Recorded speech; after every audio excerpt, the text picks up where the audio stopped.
L'approche du NAR envers un christianisme facile constitue un autre facteur majeur d'attraction et de rétention pour ses adeptes.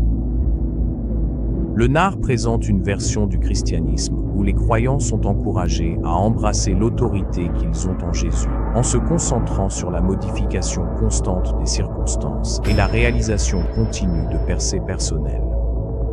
Mais cette approche déplace l'accent biblique du développement d'un caractère semblable à celui du Christ, à travers les épreuves de la vie, vers une recherche constante et active de changement dans les situations extérieures. Les partisans du NAR encouragent leurs adeptes à accorder la priorité aux expériences surnaturelles, telles que les miracles, les guérisons et les déclarations prophétiques. Cela implique souvent de décréter et de proclamer des changements dans leurs circonstances, dans le but de les aligner sur ce qu'ils perçoivent comme la volonté de Dieu. En général, cette interprétation de la volonté de Dieu met l'accent sur l'élimination totale de toute situation négative ou désagréable, en se concentrant sur la réussite extérieure et le confort. Cependant, l'état d'esprit qui consiste à compter constamment sur des soi-disant pouvoirs et méthodes spirituelles pour changer chaque circonstance négative n'est ni soutenu par les Écritures, ni conforme à ce que le Seigneur Jésus a enseigné à ses disciples. Dans Jean 16, verset 33, Jésus rappelle à ses disciples « Dans le monde, vous aurez des tribulations, mais prenez courage, j'ai vaincu le monde. » Ce verset souligne l'inévitabilité des épreuves dans la vie chrétienne et l'appel à persévérer à travers elles tout en restant joyeux et fidèle à Dieu, plutôt que de se concentrer uniquement sur l'élimination des difficultés. Les enseignements bibliques orthodoxes mettent l'accent sur les sacrifices et la transformation personnelle nécessaires pour suivre le Christ. Ils soulignent la croissance née de l'endurance face aux épreuves et d'un caractère semblable à celui du Christ.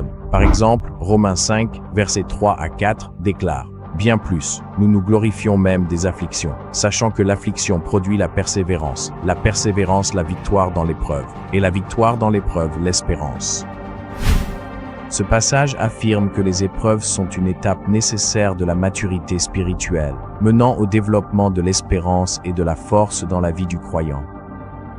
D'un autre côté, l'accent mis par le NAR sur l'autonomisation et la victoire dans les circonstances immédiates et temporelles minimise ces défis.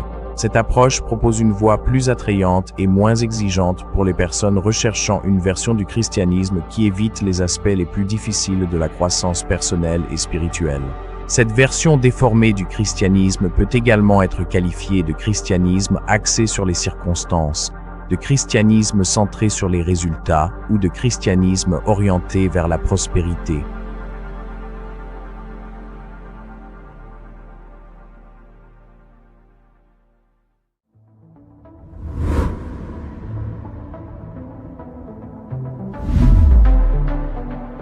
Le dernier atout du NAR que nous allons aborder est probablement l'un des moyens les plus efficaces par lesquels le NAR attire des personnes dans son giron. Cela se produit par l'intermédiaire de leaders spirituels et de mentors de confiance. De nombreuses personnes découvrent d'abord les enseignements du NAR par des pasteurs, des responsables d'église ou des figures influentes au sein de leur communauté de foi. Ces leaders, qui ont soit pleinement adhéré au mouvement, soit explorent eux-mêmes ces enseignements, servent de passerelle en présentant leurs fidèles à des leaders, des réseaux, des conférences et des ressources affiliées au NAR. La dynamique de la confiance joue ici un rôle crucial. Lorsque des personnes considèrent leurs pasteurs ou mentors comme des autorités spirituelles, elles sont naturellement enclines à accepter sans réserve ce que ces leaders approuvent. Cette confiance conduit souvent les gens à réprimer leurs propres inquiétudes ou doutes concernant ce qu'ils entendent, même lorsque cela semble en contradiction avec les Écritures. La logique est la suivante. Si mon pasteur croit cela et fait confiance à ces personnes, qui suis-je pour remettre cela en question? Cette dynamique crée un environnement où la pensée critique est découragée et où le discernement personnel est remplacé par la soumission à l'autorité. De plus, ces leaders respectés présentent souvent les enseignements et pratiques du NAR comme des révélations de pointe ou de nouveaux mouvements de Dieu. Ils insistent sur l'importance de faire partie de ce que Dieu accomplit aujourd'hui et qualifient positivement ceux qui embrassent cette nouvelle direction de personnes ouvertes d'esprit et éclairées sur le plan spirituel. et permettant à Dieu de se révéler en dehors des cadres habituels, tandis que ceux qui posent des questions ou hésitent peuvent être perçus comme résistants à l'œuvre de l'Esprit. Cela rend encore plus difficile pour les fidèles d'exprimer leurs préoccupations. Cependant, la Bible met en garde à plusieurs reprises contre le fait d'accorder une confiance aveugle aux dirigeants humains.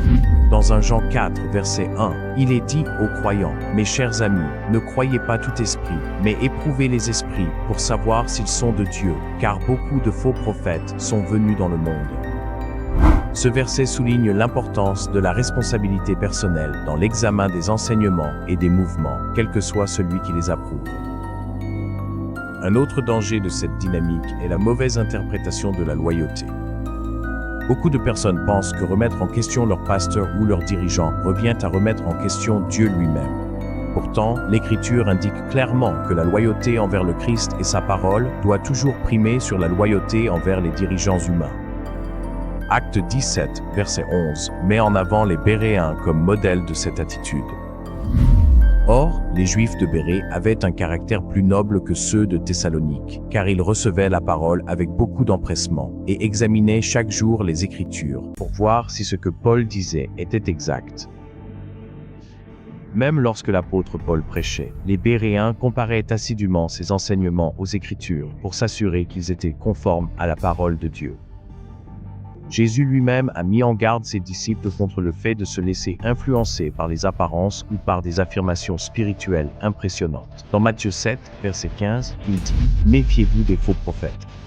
Ils viennent à vous déguiser en brebis, mais au-dedans, ce sont des loups féroces. » Même les dirigeants qui semblent dignes de confiance doivent être évalués à la lumière de la norme immuable des Écritures. La confiance accordée aux dirigeants respectés est un outil puissant pour attirer des individus dans le nard, les aveuglant face aux erreurs ou aux incohérences. En tant que croyants, nous sommes appelés à examiner tous les enseignements, quelle qu'en soit la source, et à donner la priorité à la fidélité à la parole de Dieu, plutôt qu'à l'autorité humaine.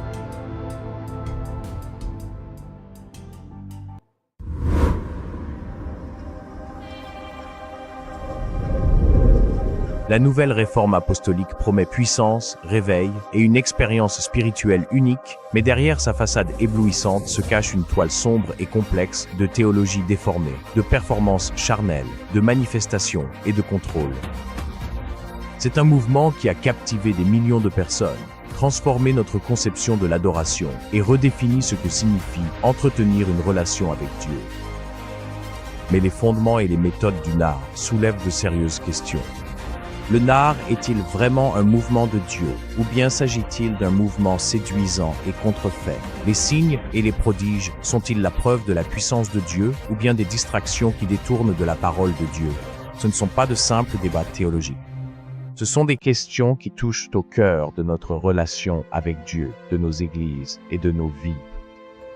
L'attrait est indéniable, mais les risques le sont tout autant. Le moment est venu de retirer les couches de ce que proclame le nard, de remettre en question ce qu'on nous a dit, et de rechercher une marche avec Dieu enracinée dans la vérité inébranlable des Écritures. Dans un monde captivé par les lumières, les solutions rapides et les montées émotionnelles, le plus grand miracle, en dehors de notre salut, est la capacité donnée par Dieu de discerner ce qui est vrai et réel, selon Dieu. Ce n'est que le début de la conversation. Êtes-vous prêt à regarder de plus près et à séparer la vérité du mensonge? Ensemble, découvrons davantage la vérité qui se cache derrière ce mouvement qui transforme rapidement le christianisme moderne. Et on se retrouve dans la deuxième partie de notre série 12 séductions.